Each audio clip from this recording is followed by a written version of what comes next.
नमस्कार, news India देख रहे हैं आप और आपके साथ मैं हूं सुरभि तिवारी। इलाहाबाद हाई कोर्ट में हिजाब से जुड़ी याचिका खारिज होने के बाद सियासी गलियारों में अब बयानबाजी तेज हो गई है। दरअसल अलग अलग राजनीतिक दलों और धर्म गुरुओं की तमाम प्रतिक्रियाएं सामने आई हैं। शिक्षण संस्थानों में ड्रेस कोड और अनुशासन से जुड़े हुए नियम सभी के लिए समान बताकर नसीहत दी जा रही है, तो वहीं इसे व्यक्तिगत स्वतंत्रता से जोड़कर भी देखा जा रहा है। मामले में हाईकोर्ट की टिप्पणी भी बेहद अहम है। अब ऐसे कोर्ट के याचिका खारिज किए जाने को लेकर सभी को याद रखना होगा कि देश संविधान से चलता है और संवैधानिक दायरे में लिया गया हाई कोर्ट का फैसला सही है। ऐसे में सभी को कोर्ट के आदेश का स्वागत भी करना चाहिए और हमें ये ताकत भी संविधान ने ही दी है कि अपीलकर्ता फैसले के खिलाफ सुप्रीम कोर्ट जा सकता है। इससे जुड़ी हुई पहले आपको एक रिपोर्ट दिखाते और फिर करेंगे चर्चा की शुरुआत।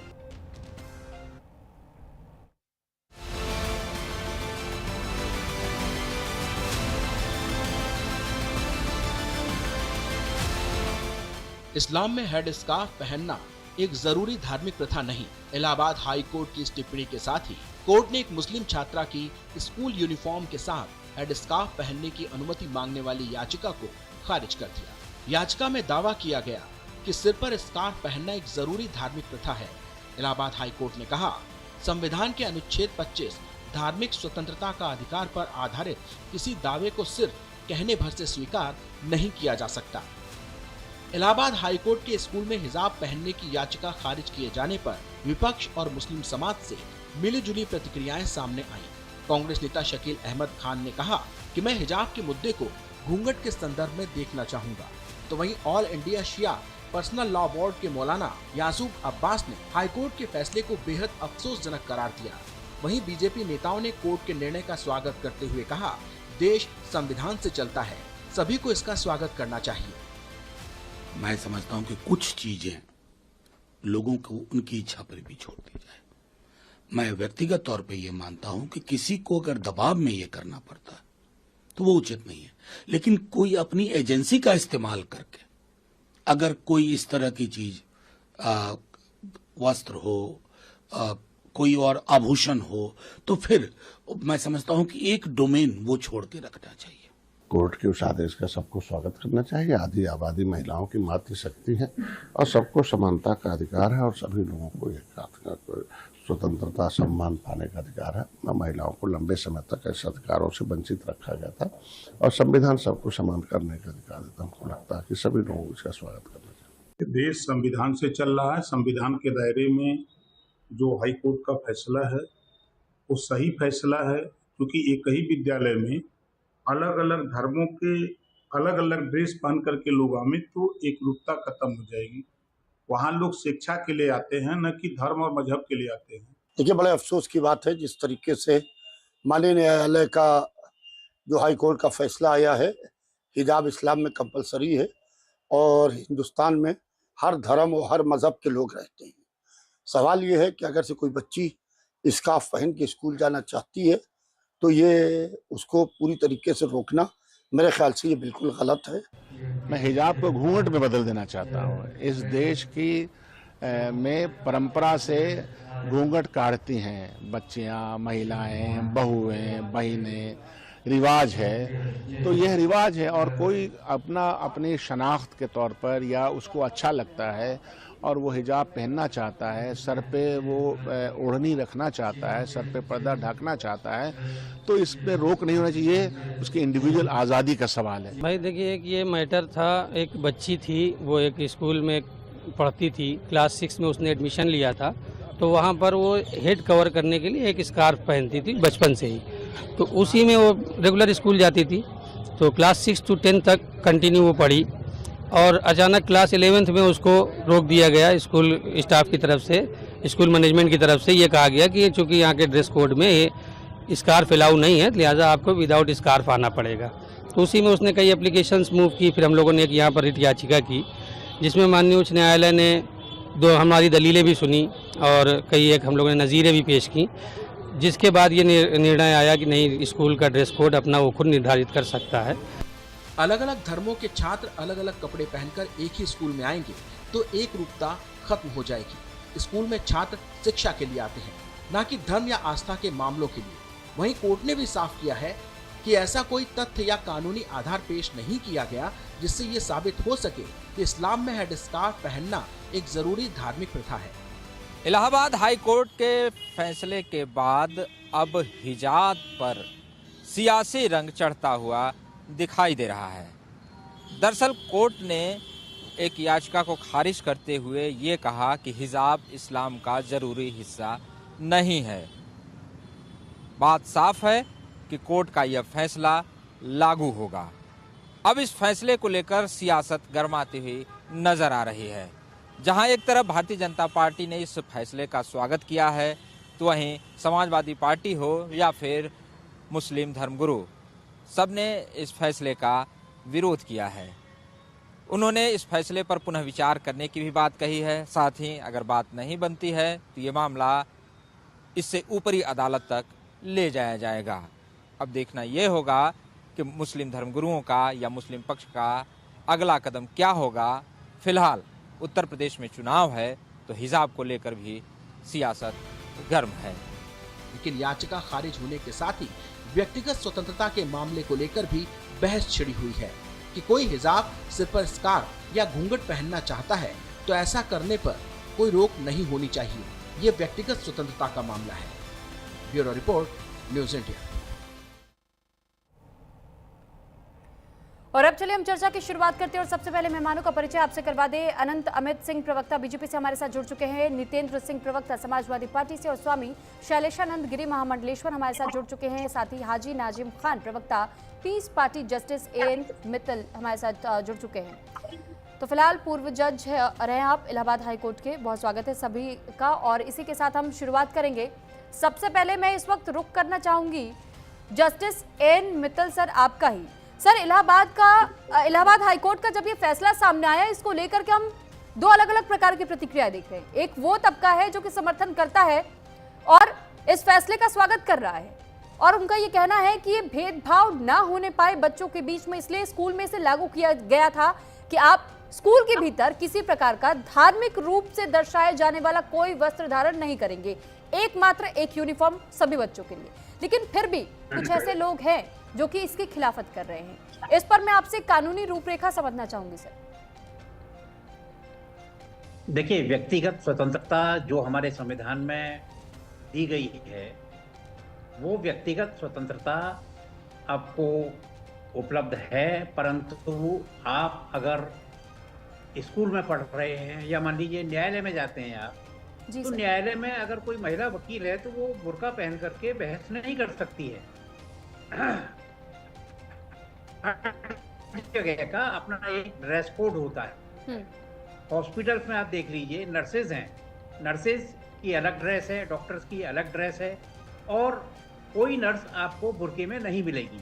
तो प्रश्न यहाँ जो व्यक्तिगत स्वतंत्रता का मिक्स किया जा रहा है, वो गलत रूप से मिक्स किया जा रहा है। आपको व्यक्तिगत स्वतंत्रता सार्वजनिक जीवन में उपलब्ध है, आपको व्यक्तिगत स्वतंत्रता आपके घर में मौजूद है, परंतु जहाँ तक स्कूल का सवाल है, स्कूल को यूनिफॉर्म फिक्स करने का अधिकार है और स्कूल की यूनिफॉर्म में जाना जरूरी होता है ताकि अनुशासन बना रहे, स्टूडेंट्स के बीच में समानता बनी रहे, संस्थागत पहचान से मेरा तात्पर्य ये है कि जैसे किसी स्कूल की ड्रेस नीले रंग की होती है, किसी की खाकी रंग की होती है, किसी की सफेद रंग की होती है, तो एक संस्थागत पहचान है जो हर स्कूल बनाए रखना चाहता है। और सबसे बड़ा जो इसका कारण है स्कूल में हिजाब अलाउ न करने का, वो है धर्मनिरपेक्ष माहौल बनाए रखना। आप क्यों अलग से एक धर्म की प्रतीत होना चाहती हैं स्कूल के अंदर बच्चों के साथ, आप अलग से क्यों दिखना चाहती हैं? तो धर्मनिरपेक्ष माहौल स्कूल में बना रहे, इसके लिए माननीय उच्च न्यायालय ने जो निर्णय दिया है, और इसके अलावा ये भी तथ्य उल्लेखनीय है कि स्कूल में सभी समुदायों के बच्चे पढ़ते हैं। सभी समुदायों के बच्चों को सेम ड्रेस कोड प्राविधानित किया गया है। लड़कों के लिए अलग ड्रेस कोड है, लड़कियों के लिए अलग ड्रेस कोड है। और ये कर्नाटक उच्च न्यायालय ने भी कहा है कि इस्लाम के अंदर हिजाब पहनना अनिवार्य प्रथा नहीं है। हिजाब इस्लाम कुरान शरीफ में भी कहा गया है कि जो औरत प्यूबर्टी की आयु पार कर चुकी है वो उसे हिजाब पहनना चाहिए। चाहिए और पहनना है, इन दोनों में बहुत अंतर फर्क है। जी। तो जो इस्लामिक वर्सेस हैं, जो कुरान की वर्सेस हैं, उसमें भी ये है कि जिस महिला ने प्यूबर्टी पूरी कर ली, प्यूबर्टी से तो उसको हिजाब पहनना चाहिए। तो मेरी राय में माननीय उच्च न्यायालय का निर्णय बिल्कुल सही है और इसमें व्यक्तिगत स्वतंत्रता कहीं भी बाधक नहीं होती है। ठीक है सर, लौटती हूँ मैं आपके पास। अब मैं रुक करना चाहूंगी, अगर हाजी नाजिम जी आप जुड़े हुए हैं तो फिर फिलहाल मैं पहले आपका ही रुख करूंगी, उसके बाद मैं समाजवादी पार्टी या बीजेपी का रुख करूंगी और महामंडलेश्वर का रुख करूंगी। ये स्टैंड जानना बहुत जरूरी है कि क्या इलाहाबाद हाईकोर्ट के इस फैसले से आप वाकिफ रखते हैं, स्वीकारते हैं इस फैसले को?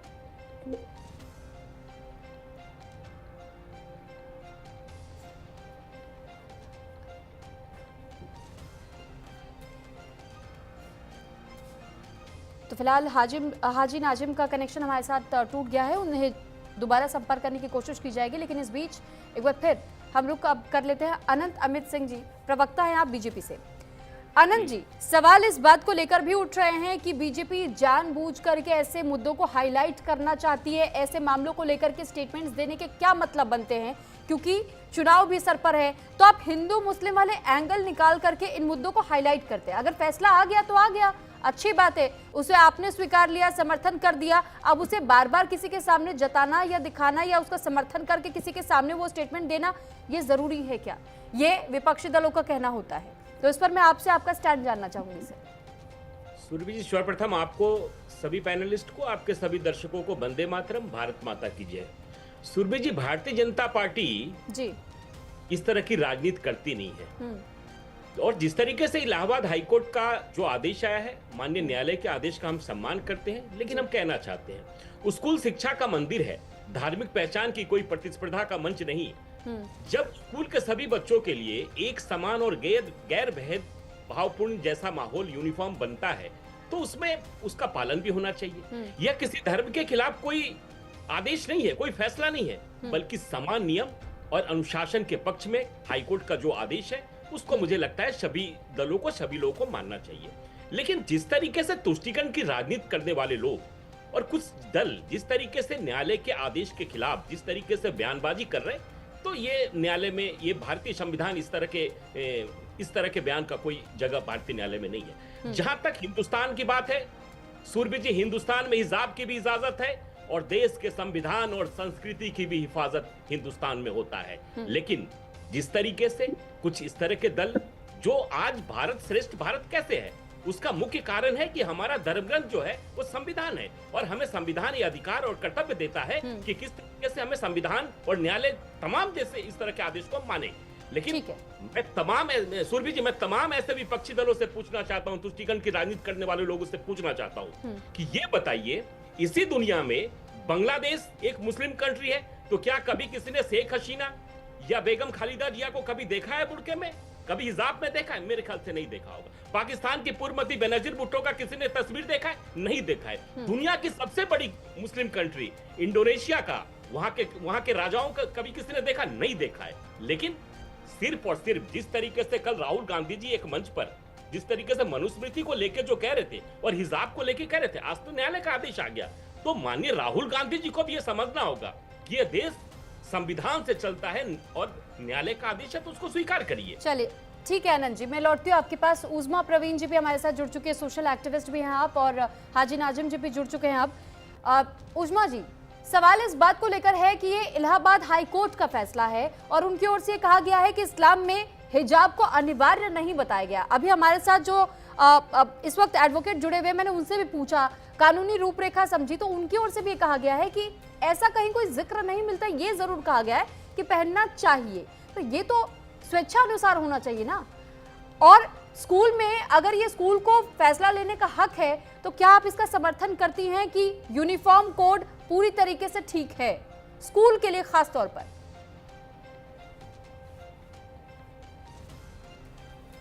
मैम, आपका ऑडियो म्यूट है शायद।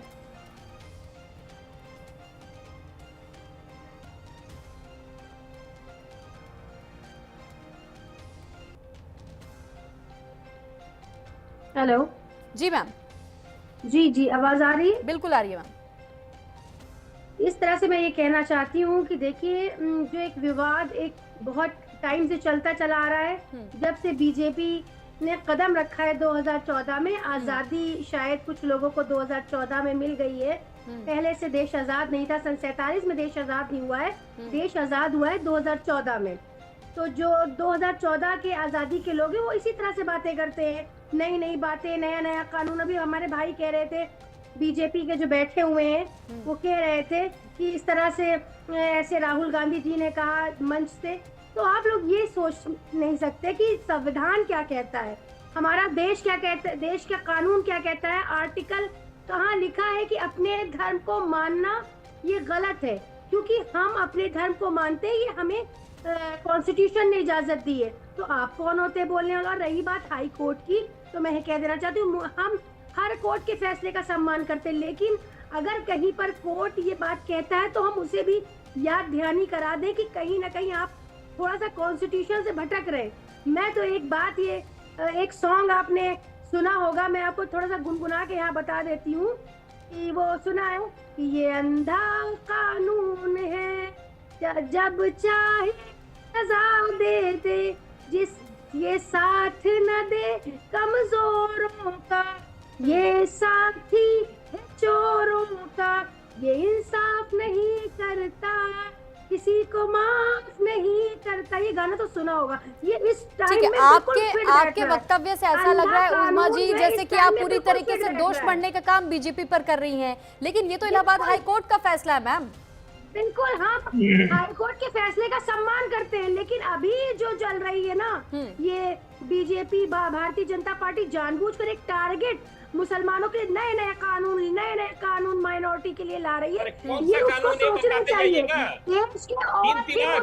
तलाक को समाप्त करना, 370 को समाप्त करना, यही अरे आप बताते जाइए। मुझे कह लेने दीजिए, बैठाया तो बात लेकिन मैंने उजमा जी बोला, उजमा जी सुनिए तो, मुझे बोलने दीजिए। उजमा जी स्टूडेंट्स को लेकर के, अनंत अमित जी आप 2 मिनट के लिए सर रुक जाइए, 2 मिनट के लिए रुक जाइए। बस एक सवाल उजमा जी आपसे ये भी है कि मैम यहाँ बात हो रही है स्टूडेंट्स की जो कि पढ़ने के लिए जाते हैं, और ये बार बार मैसेज देने की कोशिश तमाम स्कूलों की ओर से की जा रही है, हम नहीं चाहते कि बच्चों की मानसिकता किसी प्रकार से धार्मिक आधार पर बदले या किसी के प्रति भेदभाव का वो नजरिया अपनाए, इस वजह से हर किसी को एक सिंगल यूनिफॉर्म दिया गया। एक मिनट जी, स्टूडेंट्स की बात करते हैं, स्टूडेंट्स को मानता कौन है?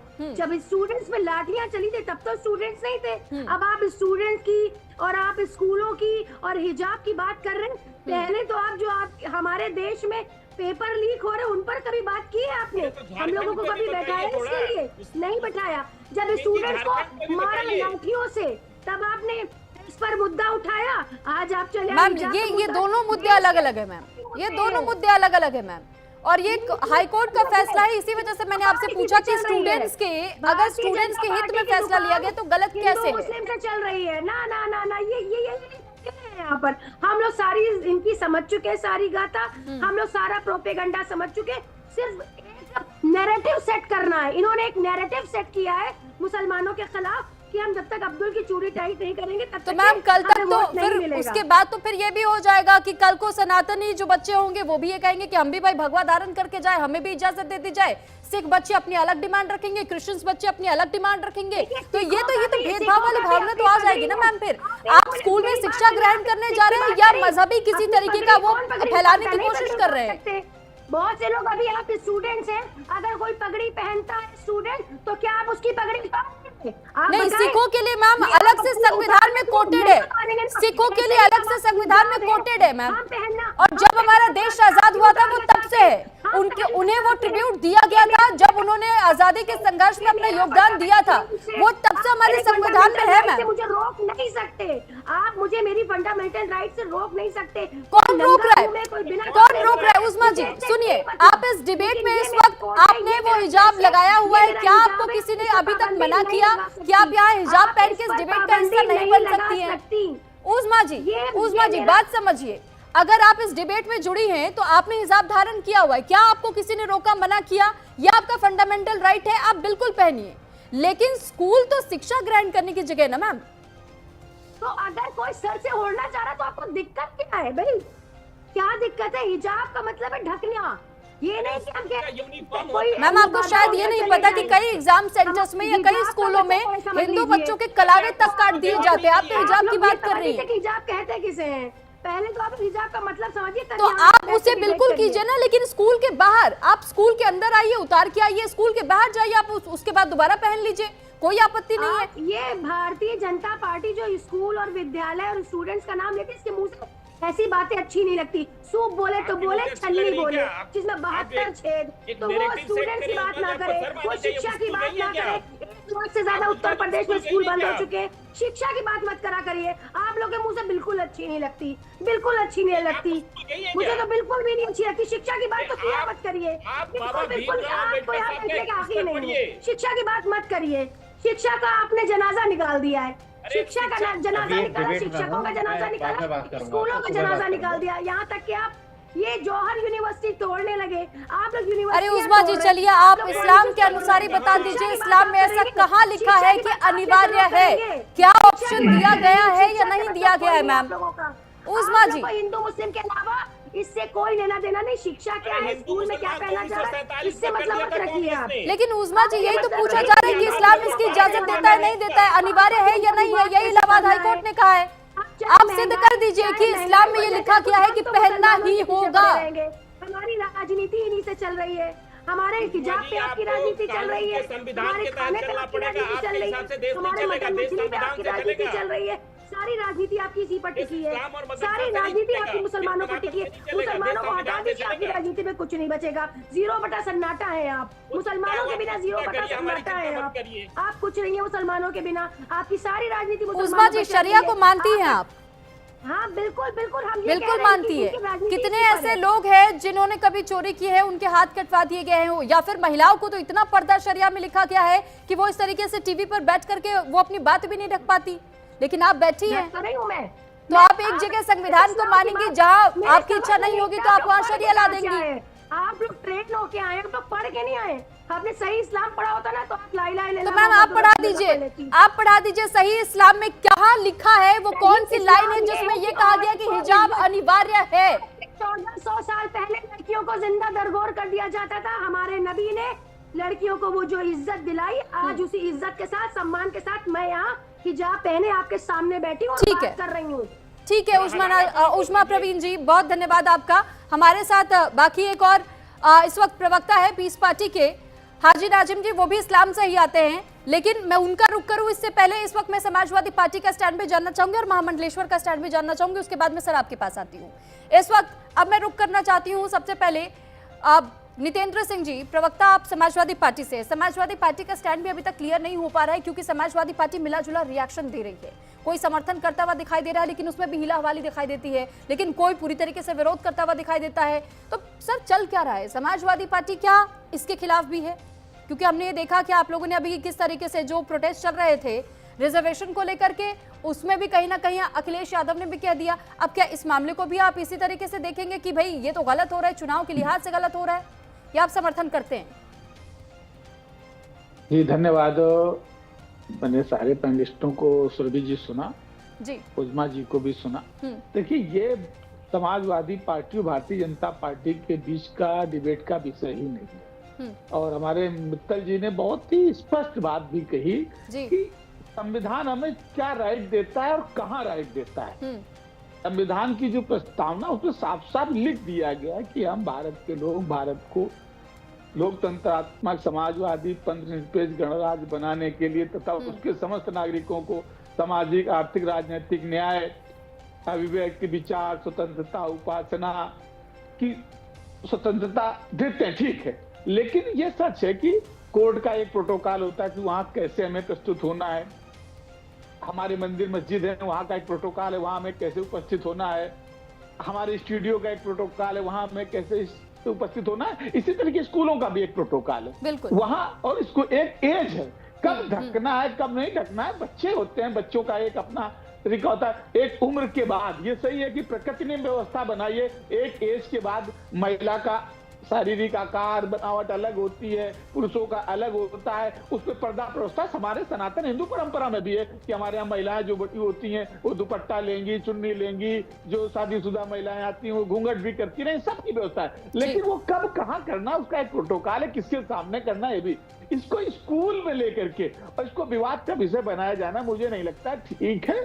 और ये बात साफ है कि जिसको आपत्ति है तो हाई कोर्ट का फैसला हो गया है तो उसको आप अपील में सुप्रीम कोर्ट चले जाइए, वहां से कोई आर्डर ले आइए। लेकिन स्कूल का ये भी स्कूल को भी अपना अधिकार है कि उनको अपना एक यूनिफॉर्म कोड बनाना होता है। और यूनिफॉर्म कोड बनाने का पीछे लॉजिक भी यही होता है कि ताकि ऊंच नीच का, अमीर गरीब का भेदभाव नहीं तो ऐसे बहुत सारे रईसों के बच्चे होंगे वो बढ़िया जीन्स टी शर्ट टॉप महंगे महंगे ब्रांडेड कपड़े पहन करके आएंगे, गरीब का बच्चा होगा उसकी फटी शर्ट होगी, उसके अंदर इन्फिनिटी कॉम्प्लेक्स डेवलप हो जाएगा, उसके अंदर दया भावना पैदा होगी। तो इसीलिए प्रोटोकॉल बनाया जाता है। तो मुझे नहीं लगता कि इस पर कोई बहुत विवाद का विषय है, इस पर बिल्कुल कोई ऐसा विवादित विषय नहीं लाना चाहिए। हाँ, अगर किसी बच्चे को ठीक है उसकी अपनी इज्जत से वो जुड़ा मामला है तो क्लास के बाहर आए तो अपना ढक ले, और क्लास में आए तो जैसे सामान्य बच्चे हैं, क्योंकि क्लास के अंदर तो किसी की इज्जत का हमला नहीं हो रहा है। पर यही उस्मा परवीन जैसे लोग नहीं समझ पा रहे सर, और यही हम भी जानना चाह रहे हैं कि बाकी की पार्टियां क्या इसमें भी राजनीति ढूंढने की कोशिश कर रही है या वो समर्थन करते हैं, इस बात को समझते हैं। फिलहाल मैं आप रुक करना चाहूंगी। सुरभि जी भारतीय जनता पार्टी के प्रवक्ता अभी बार बार कह रहे थे इसको तुष्टीकरण से जोड़ा जा रहा है, कांग्रेस पार्टी ये कह रही है, समाजवादी पार्टी कह रही, मनुस्मृति कह रही। जिस तरीके से इस विषय पे मैं बोल रहा हूँ, कल एक डिबेट मनुस्मृति को लेकर थी, वहां भी मैंने यही बात उठाई थी। भारत के संविधान को जो भी मानने वाला होगा वो ना तो मनुस्मृति की बात करेगा, ना वो इस्लाम के किसी फिरके की बात करेगा, ना वो किसी गुरु ग्रंथ साहब के। ये सबकी अपनी स्वतंत्रता है और संविधान देता है, लेकिन एक दायरे में।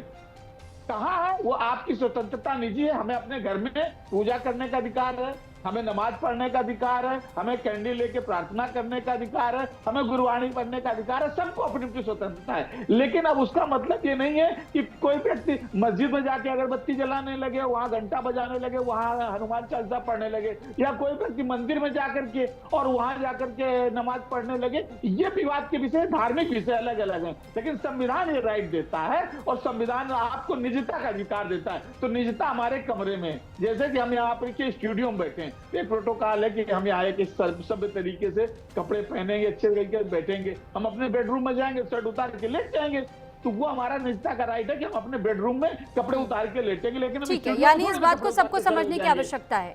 ठीक है, समझने की आवश्यकता है। स्वामी शैलेशानंद गिरी जी भी हमारे साथ जुड़े हुए हैं, महामंडलेश्वर हैं आप। मैं महाराज जी आपसे भी ये जानना चाहूंगी, क्योंकि जब हम ये देखते हैं ऐसी तस्वीरें, क्योंकि अभी उस्मा प्रवीण जी को हम सुन रहे थे और उनकी जो मानसिकता दिखाई दी वो साफ साफ ये थी कि उन्हें शिक्षा से कोई मतलब नहीं है। अगर चाहे वो छोटी बच्ची है, चाहे वो बड़े बुजुर्ग है, कोई भी है, लेकिन अगर औरत है तो फिर आपको हिजाब करना चाहिए, यह अनिवार्य है। जबकि ऐसा कहीं किसी बात का जिक्र नहीं मिलता है और यही कोट किया गया है इलाहाबाद हाई कोर्ट की ओर से भी। इस पर आप क्या कहना चाहेंगे? स्वागत है। देखिएगा, मेरे बाल्यकाल का सबसे पहले वाद विवाद का विषय जो था हिंदी के अंदर वो यही था कि स्कूलों में बच्चों के लिए यूनिफॉर्म जरूरी क्यों है, जिसको बड़ी अच्छे से समाजवादी पार्टी के प्रवक्ता ने बताया। देखिएगा, जिस जगह पर हम हमारे आने वाले भारत को आकार दे रहे हैं, हम हमारे आने वाले भविष्य को शेपिंग कर रहे हैं, उस जगह पर यदि हम धर्मांधता के साथ में किसी बच्चे को पूर्वाग्रह के साथ में भेज देंगे तो निश्चय ही हमारे आने वाला भारत जो है उसका स्वातंत्र्य, उसकी स्वतंत्रता जो है वो बाधित हो जाएगी। तो एक बात स्पष्ट है कि वहाँ पे यूनिफॉर्मिटी होनी चाहिए। रही बात धार्मिक लिबास की, तो याद रखिएगा शालीनता अपने आप में बहुत महत्व रखती है। वो शालीनता जो है उनके निवास में हो सकती है, उनके धर्म स्थलों में हो सकती है और सार्वजनिक क्षेत्रों के अंदर हो सकती है। किंतु जहाँ तक स्कूल है, हॉस्पिटल्स हुए या वर्क फील्ड आपकी जो भी है, कार्य क्षेत्र आपका जो है, कार्यालय जो है, उसकी अपनी मर्यादा है, उसके अपने कोड ऑफ कंडक्ट है, उसकी अपनी आचार संहिता है, तो उसको कोई बाधित नहीं कर सकता। तो उच्च न्यायालय ने जो कहा है उसका मैं समर्थन करता हूँ। पर याद रखिएगा, ये महिलाओं का निजी अधिकार होना चाहिए। कहाँ पर? बाहरी क्षेत्रों के अंदर, कि उनको कब क्या पहनना, क्या नहीं पहनना। संस्थागत अनुशासन अलग विषय है, किंतु सामान्य जीवन के अंदर, सामाजिक जीवन के अंदर मैं नहीं चाहूंगा कि मध्यकाल के जो प्रतीक कुछ बच गए हैं, चाहे वो घूंघटों के रूप में हो, चाहे वो बुर्कों के रूप में हो, मैं नहीं चाहता कि महिला उत्पाद की वस्तु या बेहद ज्यादा असुरक्षा से परिपूर्ण बनाते हुए उसको ढक दिया जाए, उसको बंदी बना लिया जाए। तो शालीनता और गुलामी में अंतर रखना बेहद आवश्यक होगा। एक बात और कहूंगा सुरभि जी में कि आपको याद होगा यूरोपियन जो ह्यूमन राइट्स काउंसिल है उसके अंदर बेल्जियम और फ्रांस ने समान रूप में एक दायर की थी रीट। उस रीट के ऊपर वहां की जो ह्यूमन राइट काउंसिल है उन्होंने निर्णय दिया कि वे इस प्रकार की कोई भी व्यवस्था के ऊपर प्रतिबंध लगातार जारी रखेंगे, क्योंकि इसके अंदर मानव का मानव से भेद होता है और साथ में सुरक्षा की दृष्टि से भी उचित नहीं होता है। तो मैं इसको कहीं से कहीं तक हिंदू मुस्लिम का मामला नहीं बताना चाहता, इसको मैं अपनी संस्था के जिसे कह सकते हैं अनुशासन का मामला बताना चाहूंगा। आज मैं अखाड़े में हूँ, मैं नागा संप्रदाय से हूँ। आज मैं मेरे घर में रहता हूँ, मेरा आश्रम में रहता हूँ, यानी जो मेरे निवास है या जो मेरा आश्रय है वहां पर मैं नागा रहता हूँ। किंतु जब मुझे सार्वजनिक जीवन में आना पड़ता है तो सिवाय कुंभ मेलों के मैं वस्त्रों के अंदर रहता हूँ। ये मेरी मर्यादा है। तो हर क्षेत्र की अपनी मर्यादा है, उस मर्यादा को पालन करने के लिए हर व्यक्ति को बाध्य होना होगा। इसी को सभ्यता कहते हैं, इसी को ह्यूमन सिविलाइजेशन कहते हैं। अन्यथा पाषाण युग में अग्नि युग और हम अंतर क्या रह जाएगा। ये अंतर को हमें समझना होगा और देश काल परिस्थिति में धीरे धीरे करके हमें इस अनुशासन को, इस सभ्यता को और ज्यादा उन्नत बनाना होगा। ये मेरा ओपिनियन है जी। ठीक है, अब हाजी नाजिम जी मैं आपका रुख करना चाहूंगी और ये जानना और समझना चाहूंगी कि इस्लाम वाकई हिजाब को लेकर के क्या कुछ कहता है, क्योंकि हमने उज़मा प्रवीण को तो सुन लिया, वो इस बारे में चर्चा नहीं करना चाहती थी कि वाकई इस्लाम इस बात की इजाज़त देता है, वो ये कहता है कि ये अनिवार्य है, आपको पहनना ही होगा, या फिर ऑप्शन दिया गया है। हाँ सुरभि जी, मेरी आवाज आप तक आ रही है? जी हाँ सुरभि जी, देखिए अगर आप मजहब इस्लाम की बात करेंगे, शरिया की बात करेंगे तो फिर उसके लिए 57 देश हैं जी, लेकिन मेरे भारत के लिए सिर्फ और सिर्फ एक ही है, वो है भारत का संविधान। हम लोग भारत के संविधान को मानते हैं और भारत के संविधान से पूरा मुल्क चलता है और भारत का संविधान हम सबके लिए सर्वोपरि है सुरभि जी। और रही बात यह कि जिस तरीके से हाई कोर्ट से ये फैसला आया, तो देखिए हाई कोर्ट हो, सुप्रीम कोर्ट हो या निचली अदालत हो, जब भी कोई फैसला आता है तो उसका हम खैर मकदम करते हैं, क्योंकि ये संविधान से हमारे हाई कोर्ट या निचली अदालत या सुप्रीम कोर्ट से जो फैसला आता है उसका हम खैर मकदम करते हैं, क्योंकि हम कोर्ट का बड़ा सम्मान करते हैं।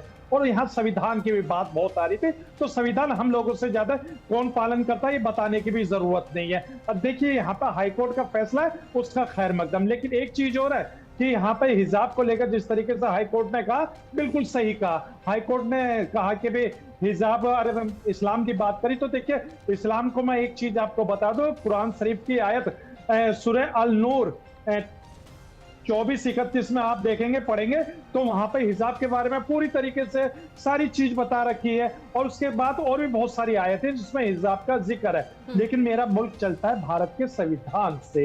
और यहाँ पर देखिए कॉलेजों में अगर आपने देखा होगा तो बुरखे में बच्चे अपने डांस कर सकते हैं, वो परमिशन कॉलेज की तरफ से मिल जाती है।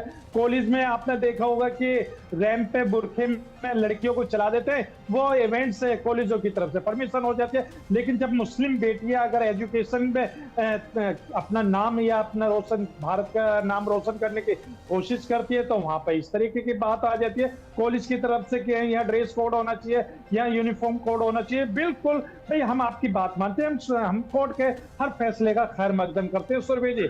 और यहीं पे अगर देखा जाए तो आपको याद हो कर्नाटक के अंदर भी मुस्कान का एक किस तरीके का मामला सबके सामने आया था। हाँ, मुस्कान ने वहां पे, अब मैं वही चीज देखिए सारी रोशनी एजुकेशन के ऊपर लेके आ रही है, तो मैं वही चीज कहूंगा हिजाब रुकावट नहीं है तालीम में। और देखिए मेरा मजहब इस्लाम भी एक चीज कहता है सुरभि जी, अगर आपको चीन के अंदर भी अगर एजुकेशन हासिल करनी है तो आप चीन जाइए और एजुकेशन हासिल कीजिए।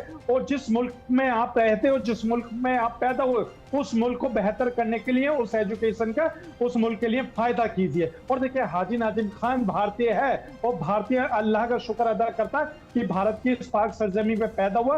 और इंशाल्लाह सुरभि जी एक दिन ऐसा आएगा कि इसी भारत की पाक सरजमी पे मैं फानी भी हो जाऊंगा, रुखसत हो जाऊंगा और भारत की पाक सरजमी पे इंशाल्लाह एक दिन दफन भी हो जाऊंगा। यानी आप तो समर्थन करते हैं, लेकिन हाजी नाजिम जी मैं आपसे उन लोगों के लिए भी एक मैसेज जरूर चाहूंगी कि आप उन लोगों से कैसे अपील करेंगे कि अगर हाईकोर्ट का फैसला है, कुछ सोच समझ करके फैसला किया गया और ये आपके फंडामेंटल राइट्स को अटैक नहीं कर रहा है, ये आपसे सिर्फ इतनी अपील करता है कि भाई आप अगर स्कूल जा रहे हैं और स्कूल जाने वाले बच्चे हैं, जिनको अभी देश दुनिया की समझ नहीं है, अभी वो शिक्षा ग्रहण कर रहे हैं, समाज को समझ रहे हैं, तो फिर उन्हें इतनी अनुमति तो दी जाए कि वो अपनी स्वेच्छा अनुसार वो आगे चल के तय करें कि उन्हें क्या पहनना, क्या नहीं पहनना और कहां कैसे किन लोगों के बीच में उठना बैठना है। ये तो उनका अधिकार होना चाहिए। हाँ सुरभि जी, देखिए अब मैं आपको अपने मजहब इस्लाम से मुतालिक बातें बताता हूँ। देखिए मेरा मजहब इस्लाम के अंदर जो मुस्लिम बहन बेटी है उनको शहजादी के रूप में माना जाता है, जिस तरीके से हिंदू समाज के अंदर हिंदू बेटी को देवी का दर्जा दिया जाता है। यहाँ देखिए बिल्कुल फ्रीडम है मजहब इस्लाम के अंदर कि वहाँ बेटी अपनी मर्जी से कुछ भी कर सकती है, वो हिजाब भी पहन सकती है, वो वेस्टर्न कल्चर में भी आ सकती है। ये सब देखिए वही हिंदू समाज के अंदर भी है कि अपनी संस्कृति को किस तरीके से अपने आगे प्रमोट करना है। और भारत का संविधान आर्टिकल 25 सबको उसकी परमिशन भी तो देता है उसके रिलीजियस प्रैक्टिस करने की। और देखिए मैं आपके चैनल के माध्यम से बड़ी जिम्मेदारी सर, लेकिन ये बात स्कूलों की हो रही है सर। अभी यही बात मैंने थोड़ी देर पहले उज़मा प्रवीण जी से भी ये कहा कि आपका फंडामेंटल राइट कोई छीन नहीं रहा है। वो जब हिजाब पहन करके डिबेट में बैठी तो उन्हें किसी ने कुछ नहीं कहा, लेकिन क्योंकि एक ड्रेस कोड अगर कहीं पर पहले से तैयार किया गया, आप वहां एडमिशन ले रहे तो ये बातें तो आपको पहले से क्लियर होती है, फिर उसके बाद इस पर ऑब्जेक्शन करना तो गलत है ना सर। हाँ सुरभि जी, देखिए अब मैं आपके चैनल के माध्यम से बड़ी जिम्मेदारी के साथ अपनी बात कहूंगा। देखिए एक बेटी थी जिसने 6ठी क्लास से लेकर 10वीं क्लास तक वहाँ एजुकेशन यानी तालीम हासिल करी, तो वहां पर उसने जो हिजाब यानी स्कार्फ वगैरह जो इस्तेमाल करा था वो कॉलेज की परमिशन में वहां पर मिली थी। लेकिन जब 11th में जैसी ही आती है तो कॉलेज का एक जो यूनिफॉर्म कोड है वो लागू हो जाता है। लेकिन मैं अपनी उस बेटी से ये कहना चाहूंगा कि बेटी आप अपने कॉलेज तक आए, आप हिजाब में आए, लेकिन जैसे ही आप कॉलेज के अंदर एंट्री करें तो अपना जो आप हिजाब या तो बैग में रख लीजिए या वहां पर सिक्योरिटी को दे दीजिए। जो कॉलेज का ड्रेस कोड है उस कॉलेज के ड्रेस कोड यानी यूनिफॉर्म कोड को आप पहन के जाइए और तालीम हासिल करके आइए। आप जब तालीम हासिल करेंगे तो जब यही तालीम आपको भारत को विश्व गुरु बनाने की जो हम बात करते हैं, मुल्क के वजीर आजम भी कहते हैं और सभी कहते हैं कि विश्व गुरु भारत को बनाने की, तो हमारी बेटी पढ़ेगी भी और इंशाल्लाह मुल्क का नाम रोशन भी करेंगे। और आपके चैनल पर फिर मैं वही कहता हूँ कि हमारी बेटियां हिजाब में भी रहेंगे और तालीम भी हासिल करेंगे। हिजाब तरक्की में रुकावट नहीं है, लेकिन कोर्ट की तरफ से फैसला है तो कोर्ट के उस फैसले का हम खैर मकदम करेंगे और अपनी बेटियों को अहम तालीम दिलाएंगे। चाहे उस तालीम को हासिल करने के लिए हमें अपने भारत की अच्छी से अच्छी यूनिवर्सिटी में चाहे उनका एडमिशन कराना पड़े, चाहे हम लोगों को चाहे विदेश से वो तालीम हासिल करवानी पड़े अपने बेटियों को, ताकि मेरे भारत मेरे मुल्क जिसका नाम रोशन हो। और हम तो चाहते हैं कि भारत के अंदर हर बच्चा तालीम हासिल करे, हर भारतीय बच्चे का और हर भारतीय नागरिक का संवैधानिक अधिकार है तालीम हासिल करना। और देखिए भारत जो संविधान से चलता है, यहाँ सरिया वाली कोई बात नहीं थी। जिस तरीके से आपने उज़मा जी से सवाल करा था उस पर सुरभि जी, मैं फिर वही कहता हूँ भारत संविधान से चलता है। और दूसरी बात यह मजहब इस्लाम को मैं मानता हूँ, ये मेरा अपना निजी है। जिस तरीके से आप अपने सनातन को मानते हैं आपका वो निजी है, लेकिन यहाँ पर सिर्फ और सिर्फ भारत के संविधान की बात होगी, यहाँ पर इक्वलिटी की बात होगी, लिबर्टी ऑफ फेथ की बात होगी। यहाँ पे बहुत सारी ऐसी चीजें जब यही बातें हाजी नाजिम जी शुरुआत से कही जा रही है कि आप मानिए ना, आप संविधान को मानिए और आप अपने बाकी फंडामेंटल राइट्स को एंजॉय भी कीजिए, लेकिन आप कम से कम जगह तो देखेंगे कि आप इस वक्त कहाँ मौजूद है और वहां पर क्या कोई ड्रेस कोड है या नहीं है। और अगर उसकी जानकारी आपको पहले से है तो उसका पालन फिर करना होगा, वो हर किसी के लिए अनिवार्य है। मैं अब आपके पास लौटूंगी। अनंत अमित सिंह जी, आरोप बार बार आप लोगों पर लग जाते हैं कि जब से आप सत्ता में आए हैं तब से आप जानबूझ करके इस तरीके की राजनीतियां कर रहे हैं, जानबूझ के कानून में बदलाव कर रहे हैं। अभी उज़मा प्रवीण जी ये कह करके चली गई, उन्होंने तो सीधे सीधे कह दिया कि भैया कुछ लोगों को तो 2014 के बाद आज़ादी मिली, तो जिनकी मानसिकता ही अगर ऐसी हो जाए तो फिर वो क्या करेंगे। वो तो बच्चों को भी इसमें कहीं ना कहीं लपेटने की कोशिश कर रहे हैं। इस पर आप कुछ कहना चाहेंगे? निश्चित तौर पे सुरभि जी, जिस तरीके से उज़मा परवीन जी बोल कर गई, ऐसा लग रहा था कि एक अलग तरीके से नैरेटिव सेट करके हम निश्चित तौर पे हमें कह रहे हैं कि 14 के बाद का बदलता हुआ भारत है, विकसित भारत की कल्पना माननीय प्रधानमंत्री जी ने ली है और देश आगे बढ़ रहा है, दुनिया में देश का डंका बज रहा है। लेकिन मैं आपके मार्फत से बताना चाहता हूँ परवीन जी को, यदि आप थोड़े भी अगर विद्यालय गई होती तो इस देश के संविधान निर्माता बाबा भीमराव अंबेडकर साहब की एक पुस्तक है, उस पुस्तक को पढ़िए, petition of the partition of India. उन्होंने उसके 215 से लेकर 230 पेज में उन्होंने लिखा है, उन्होंने जिक्र किया है, बुरके का जिक्र किया है, किस तरीके से कई, और कर्नाटका हाई कोर्ट का एक आदेश आता है उन्हीं के उस पुस्तक के आधार पर तो ऐसे लोगों को ये समझना होगा। और तुष्टीकरण नहीं चलने वाला, अभी देश संविधान से चलता है और संविधान के मार्फत ही चलेगा। भारतीय जनता पार्टी बार बार कह रही है कि हम न्यायालय के आदेश का सम्मान करते हैं, और न्यायालय में जिस तरीके से मित्तल साहब ने कहा, आपको सारे संविधान है, यदि आपको कोई दिक्कत है न्यायालय का, आप ऊपरी अदालत में जा सकती हैं। लेकिन इस तरीके से एक नैरेटिव सेट करना, देश के लोगों को, एक समाज को बांटने का इस तरह का बयान देना, मुझे लगता है ये निंदनीय है। जी सुरभि जी। ठीक है, जस्टिस एन मित्तल सर, मैं आपका रुख करना चाहूंगी, क्योंकि सर ये जानना भी बहुत ज़्यादा ज़रूरी हो जाता है कि एक जज होने के नाते न जाने आपके सामने भी इस तरीके के कितने मामले रहे होंगे, आए होंगे, और जब बात आती है हिजाब के या ढकने की, तो फिर ये समानता हर किसी को होनी चाहिए, ये उनका हक होना चाहिए कि वो खुद निर्णय ले। लेकिन जब बच्चों को बिल्कुल छोटे पर से ही अगर हम उन्हें, जैसे पहले से हम ये कहें कि आप भगवा छोड़ करके कुछ नहीं पहन सकते हैं, तो फिर उस बच्चे की मानसिकता तो वैसी हो जाएगी। अगर उन बच्चों को भी ये कहा जाए कि आप हिजाब छोड़कर और कुछ नहीं धारण कर सकते या बिना हिजाब के आप बाहर नहीं जा सकते, तो उस बच्चे की मानसिकता वही होगी। किसी को आप अंधेरे कमरे में रखेंगे, अचानक एक दिन उजाला कर देंगे तो उसे भी तकलीफ होगी, फिर वो उसी अंधेरे को स्वीकार करेगा। तो मैं आपसे समझना चाहती हूँ कि बच्चों की जो मेंटालिटी है और जो नियम स्कूल में लागू किए गए हैं, क्या वाकई में ये हमारा संविधान कहता है और हमारे भारतीय कानून के तहत में ये कहा जाता है कि बच्चों को कम से कम इतनी आज़ादी हो कि जब उनकी समझ विकसित हो तो उस अनुसार वो खुद तय करे कि उन्हें आगे क्या करना है? देखिए, मुझे खुशी है कि 6 पैनलिस्ट हैं आपकी इस डिबेट में, और समाजवादी पार्टी के भी हैं, पीस पार्टी के भी हैं, भाजपा के भी हैं जी। तो 6 में से 5 पैनलिस्ट एक मत के हैं। मेजोरिटी फैसला हम लोगों का यही है कि जो माननीय उच्च न्यायालय का निर्णय है वो सही है।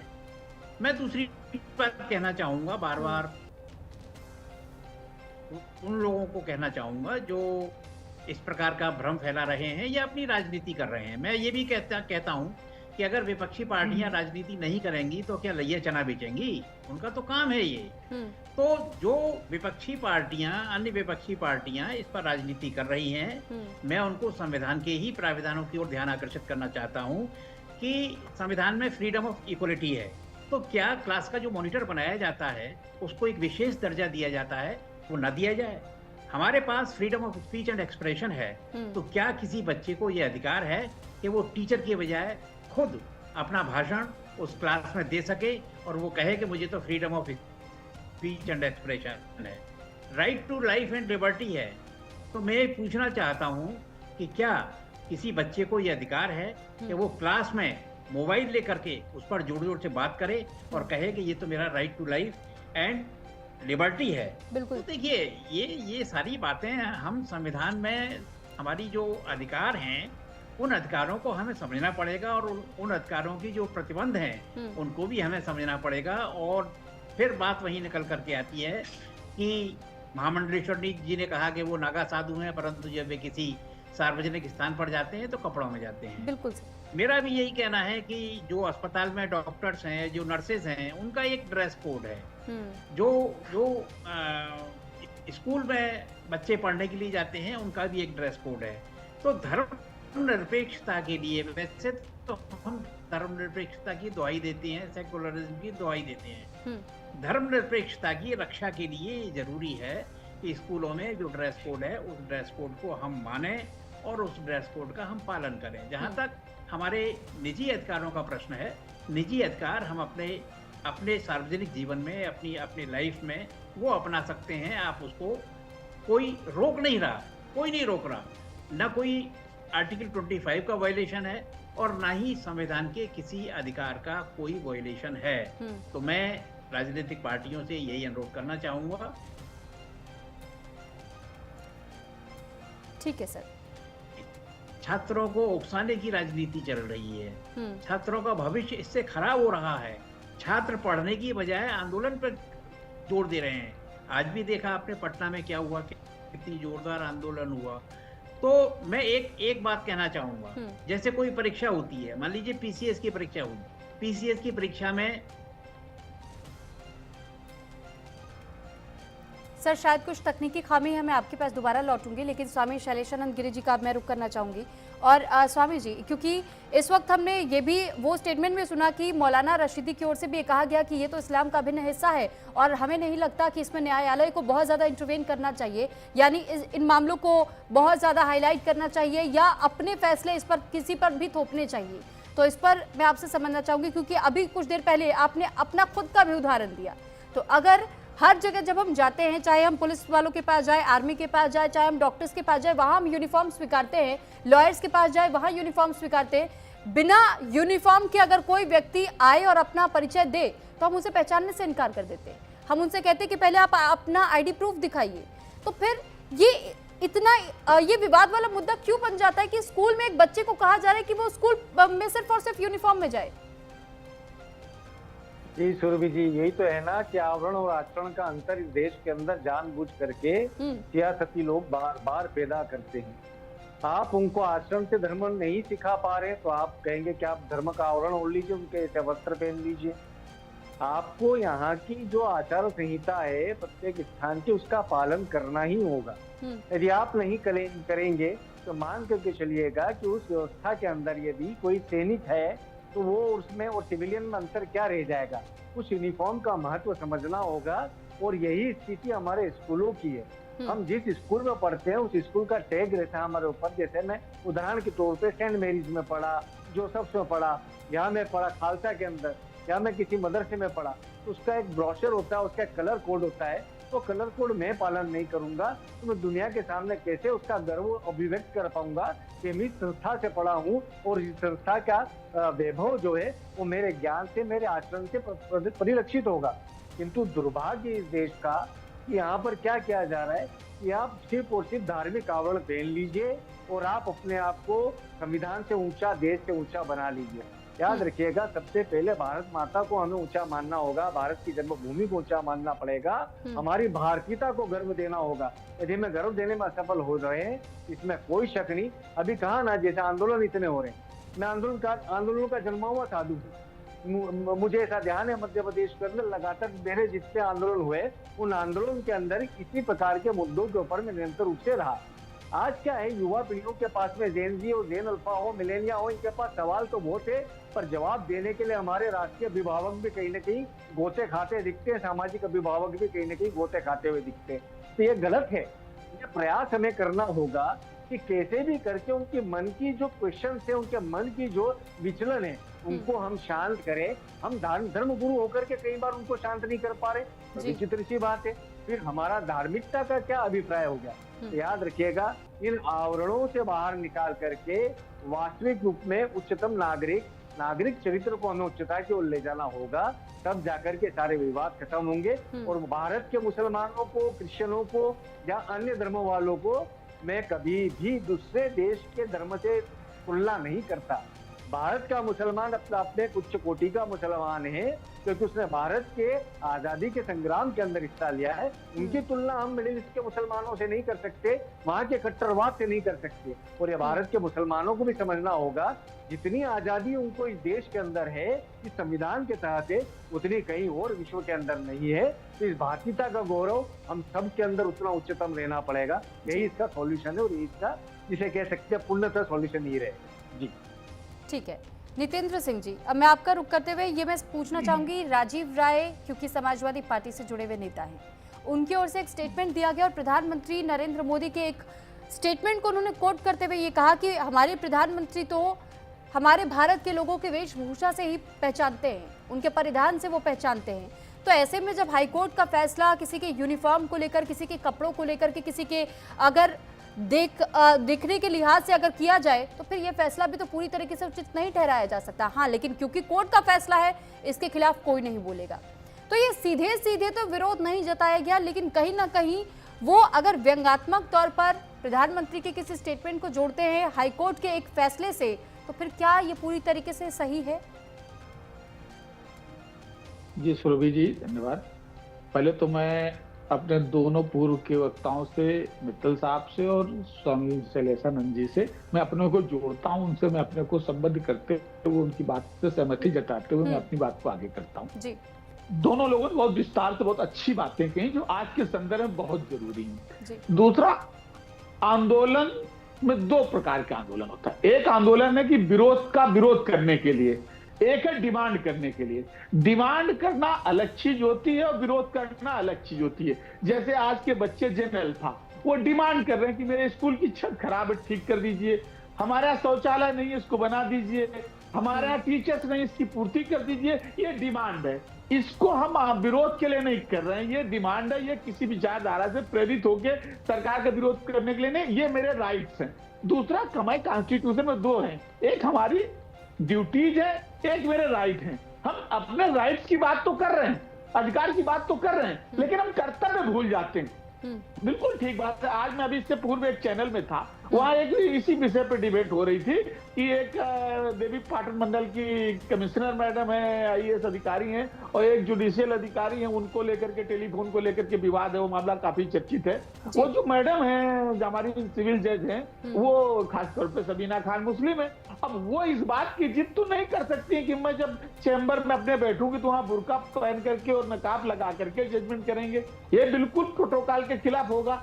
ये वो डिमांड नहीं कर सकती है, क्योंकि उनको जजशिप की नौकरी करनी है। या कोई आईएएस हो जाए या कोई आईपीएस महिला है, और वो कह देंगे वर्दी नहीं पहनेंगे, हम तो जब चौराहे के ट्रैफिक में खड़े होंगे तो हम तो बुर्का पहन के पहनेंगे। ये भारत के संविधान के खिलाफ है। संविधान को आपको इस देश में रहना मानना पड़ेगा।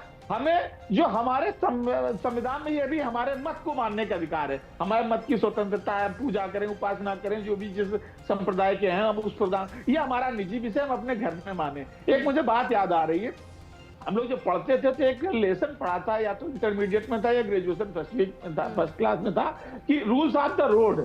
तो वहां हमारी स्वतंत्रता है कि हम सड़क पे जा रहे हैं तो खूब तेजी से हाथ हिलाएं, ये करें, लेकिन हमारी स्वतंत्रता वहीं बाधित होती जहां सामने वाले की नाक, कि अगर हमारा हाथ हिलाते हुए सामने वाले के चेहरे पे लगेगा तो ये उसका इन्फॉर्मेशन हो जाएगा। तो इसे ये विषय मुझे बिल्कुल नहीं लगता है सुरभि जी की आज इतने बड़े विवाद का विषय है। इसको जिसको आपत्ति हो वो इस कोर्ट के फैसले को अपील में ले जाए और सुप्रीम कोर्ट चला जाए, वहां से कोई आ जाए। लेकिन बच्चों से भी, जैसे कि हमारे हाजी नाजिम खान भाई ने ये आज बहुत अच्छी बात कही और मैं उनको भी सैल्यूट करता हूं, उन्होंने भी अच्छी बात कही भारत के संविधान के।